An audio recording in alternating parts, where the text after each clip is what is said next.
In the previous part of the Deccan Plateau of India, we discussed about the subdivision of the plateau region. In this part, we'll be discussing about the hill ranges of the plateau region. The plateau is a triangular landmass that lies to the south of river Narmada, covering an area of 5 lakh square kilometers. It is bounded by the Satpura and the Vindhyachal ranges in the northwest, Mahadev Mekal in the north, Western Ghats in the west and Eastern Ghats in the east, with an average elevation of 600 meters. The general slope of the plateau region is from west to east. Annamudai is the highest peak of the peninsular plateau. Deccan का पठार एक त्रिभुजाकार आकृति का पठार है जो लगभग 5 लाख वर्ग किलोमीटर क्षेत्र में फैला हुआ है। सतपुरा विंध्याचल की पहाड़ियां इसके उत्तर पश्चिम में पाई जाती है। महादेव मेकाल उत्तर दिशा में, पश्चिमी घाट पश्चिम में और पूर्वी घाट पूर्वी तरफ पाई जाती है। औसत ऊंचाई 600 मीटर है। कई नदियां इसको प्रमुख भागों में बांटती हैं। Most of the hills in the peninsular region are of relict or residual types. They are the remnants of hills and host formed many years ago. पठारी भाग की पहाड़ियां अवशिष्ट पहाड़ियों के क्रम में आती हैं, जो कि पुराने समय में हजारों साल पूर्व बनी हुई पर्वतमालाओं का एक अवशिष्ट के रूप में पाई जाती है। इस मानचित्र के अंदर हम पठारी क्षेत्रों में पाई जाने वाली श्रेणियों को देख सकते हैं। इसमें अरावली की पहाड़ी, विंध्याचल की पहाड़ी, महादेव मेकाल की पहाड़ियां, पश्चिमी घाट, पूर्वी घाट। पूर्वी घाट के अंदर भी, पश्चिमी घाट में भी छोटी छोटी जो पहाड़ियां पाई जाती है उनको भी हम देख सकते हैं। पठारी भाग में पाई जाने वाली पर्वत श्रृंखलाओं को हम एक एक कर देखेंगे। सबसे पहले हम बात करेंगे अरावली माउंटेन रेंजेस की, अरावली की पहाड़ियों की। ये पहाड़ियां मालवा पठार के उत्तर पश्चिम में स्थित हैं। ये दक्षिण पश्चिम में अहमदाबाद से उत्तर पूर्व में दिल्ली तक लगभग 800 किलोमीटर की लंबाई में फैले हुए हैं। ये कठोर क्वार्ट्जाइट, नीज और शिस्ट जैसी प्राचीन चट्टानों से बनी हुई हैं, जिनका अपरदन होकर अब ये अवशिष्ट पर्वत के रूप में पाई जाती हैं। इसकी मुख्य पहाड़ियां राजस्थान में स्थित हैं। राजस्थान के दक्षिण पश्चिम में इनकी सबसे ऊंची चोटी गुरु शिखर, जो लगभग 1722 मीटर ऊंची है, पाई जाती है। यह चोटी आबू पर्वत पर स्थित है।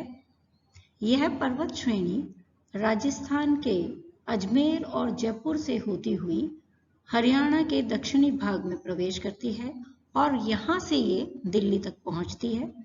दिल्ली पहुँचने पर इसकी ऊंचाई न्यूनतम हो जाती है और यह एक मैदानी भाग के रूप में पाई जाती है। उदयपुर के पास जगरा और दिल्ली के पास दिल्ली रेंज के नाम से इसे जाना जाता है। जैनियों का फेमस तीर्थ स्थल दिलवारा जैन टेम्पल माउंट आबू में इसी अरावली पर्वत श्रृंखला में स्थित है। The second important range of the plateau region is the Vindhyachal range. The Vindhyachal rises as an escarpment running parallel to the Narmada and the Son valley. Further turn northeastward and are known as Manesar and Kaimur ranges. Vindhyachal की पर्वत श्रृंखला नर्मदा नदी के उत्तर में उसके समानांतर पश्चिम से पूर्व की ओर विस्तृत है, जो आगे चलकर उत्तर पूर्व दिशा में मुड़ जाती है, जहां इसे मानेसर और कैमूर श्रेणियों के नाम से जाना जाता है। इसकी लंबाई लगभग 1200 किलोमीटर है और इसकी ऊंचाई पूर्व और पश्चिमी भाग में 500 मीटर और मध्यवर्ती भाग में 600 मीटर है, और औसतन ऊंचाई इसकी 300 से 650 मीटर पाई जाती है। यह पर्वतमाला गंगा नदी के क्रम को दक्षिणी भाग भारत की नदियों के क्रम से अलग करती है। This range acts as a watershed between the Gangetic and the Peninsular river system. The third important range is the Satpura range. It is actually a series of 7 mountains. That is why it is known as the Satpura. The 7 hill mountain ranges or the folds of Satpura are Mekal, Mahadev Hill near Panchmani, Kalibit, Asirgarh, Bijagarh, Barwani, Arwani, which extend to Rajpipla Hills in the northeast Gujarat. Satpura ranges run parallel between the Narmada and the Tapi river, parallel to Maharashtra-Madhya Pradesh border, and further they extend as Mahadev and Mekal ranges till Amarkantak. Approximately they are 900 kilometers long with an average elevation of 760 meters. Satpura की पहाड़ियां नर्मदा और तापी नदियों के बीच पश्चिम में राजपीपला की पहाड़ियों से शुरू होती हुई और पूर्व और उत्तर पूर्व दिशा में महादेव और मेकाल पहाड़ियों के रूप में अमरकंटक तक फैली हुई है। लंबाई 900 किलोमीटर और मुख्यतः ये बेसाल्ट और ग्रेनाइट चट्टानों से बनी हुई है। इनकी औसत ऊंचाई 760 मीटर्स है। सतपुड़ा की सबसे ऊंची चोटी पंचमढ़ी के निकट धूपगढ़ है जो 1350 मीटर ऊंची है। यह महादेव पर्वत पर स्थित है। इसकी दूसरी प्रसिद्ध चोटी अमरकंटक है जो 1127 मीटर ऊंची है। यहीं पर नर्मदा नदी का उद्गम स्थल है। सतपुड़ा पर्वत क्षेत्र में नदियां अनेक जलप्रपात बनाती है। जबलपुर के निकट नर्मदा नदी का धुआंधार जलप्रपात विश्व प्रसिद्ध है। The Western Ghats are a faulted part of Deccan Plateau, running parallel from the Tapi River to a little north of Kanyakumari, approximately 1600 kilometers long. The western slope is like an escarpment, while the eastern slope merges gently with the plateau. The eastern and western Ghats meet each other at Nilgiri Hills. पश्चिमी घाट को सह्याद्री के नाम से भी जाना जाता है। यह पर्वत श्रेणी दक्षिणी पठार की पश्चिमी सीमा बनाती है। इसका ढाल घाट की भांति सीढ़ीनुमा है, जिस कारण इसे पश्चिमी घाट कहते हैं। यह पश्चिमी तट के समीप उसके समानांतर उत्तर दक्षिण दिशा में फैली हुई है। उत्तर में यह तापी नदी के दक्षिण में स्थित खानदेश से आरंभ होकर दक्षिण में कन्याकुमारी तक विस्तृत है। इसकी चौड़ाई उत्तरी भाग में 50 किलोमीटर और दक्षिणी भाग में 80 किलोमीटर है। औसत ऊंचाई 1000 से 1200 मीटर है। इसका पश्चिमी ढाल तीव्र और पूर्वी ढाल मंद है। यह एक दीवार की भांति खड़ा है जिसे पार करना कठिन है, परंतु इसके अंदर 3 प्रमुख दर्रे पाए जाते हैं। 3 passes are well developed in the Western Ghats. They are the Thal Ghat, the Bor Ghat and the Pal Ghat. The Thal Ghat act as a link between Nasik and Mumbai. Bor Ghat Mumbai और पुणे के मध्य रास्ता बनाता है। Pal Ghat is located between the Nilgiris and Annamalai mountain. Kerala में स्थित है और कोची और चेन्नई को कनेक्ट करता है। Fourth important parts of this region is the Senkota Pass, located between the Nagarkol and the Cardamom Hills, linking Thiruvananthapuram and Madurai. ये इसके प्रमुख पार्ट थे।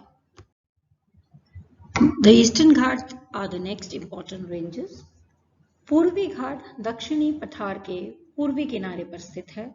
यह उड़ीसा के उत्तर पूर्वी भाग में महानदी की घाटी से आरंभ होकर बंगाल की खाड़ी के समानांतर नीलगिरी की पहाड़ियों तक पहुंचते हैं। लगभग 1300 किलोमीटर लंबे हैं। चौड़ाई 200 किलोमीटर उत्तर में और दक्षिण में 100 किलोमीटर। इसकी औसत ऊंचाई 600 मीटर है। इसकी सबसे ऊंची चोटी तिमाईगिरी है, जो समुद्र तल से 1515 मीटर ऊंची है।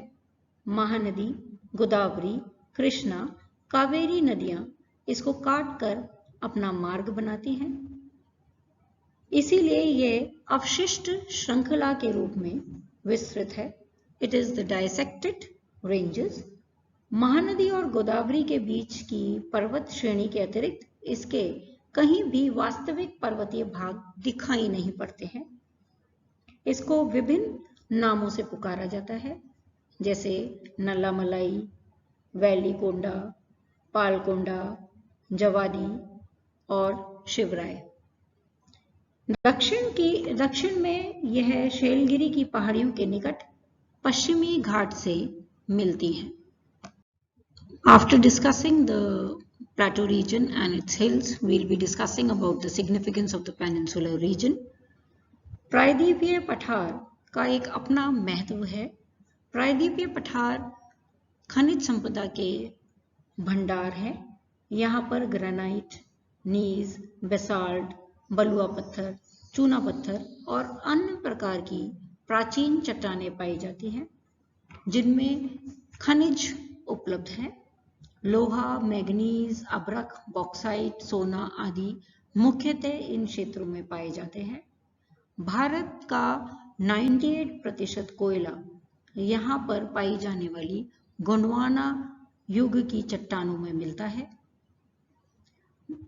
वन संपदा की दृष्टि से भी प्रायद्वीपीय पठार बहुत अलग स्वरूप रखते हैं। साल, सागवान, शीशम, चंदन और तेंदू के वन यहाँ मिलते हैं, जिनसे बहुमूल्य वस्तुएं उत्पन्न की जाती हैं। कृषि की दृष्टि से भी peninsular reason is very important. यहाँ पर दक्कन ट्रैप में लावा से निर्मित काली रंग की मिट्टी मिलती है, जो कि बहुत उपजाऊ है। कपास और गेहूं की खेती इन क्षेत्रों में की जाती है। पठार के अन्य भागों में चाय, कहवा, रबर, सिनकोना, गरम मसाले भी उत्पन्न किए जाते हैं। जल विद्युत की दृष्टि से यहाँ पर पाई जाने वाली नदियां जलप्रपात बनाती हैं, जिनसे हाइड्रो इलेक्ट्रिक पावर जनरेट की जाती है। स्वास्थ्य की दृष्टि से भी यह स्थान की पहाड़ियां बहुत इंपॉर्टेंट हैं। टूरिज्म की दृष्टि से भी यहाँ पर कई हिल स्टेशन, रिसोर्ट्स बनाए गए हैं, जैसे ऊटी है, महाबलेश्वर है, खंडाला है, पंचमढ़ी है आदि।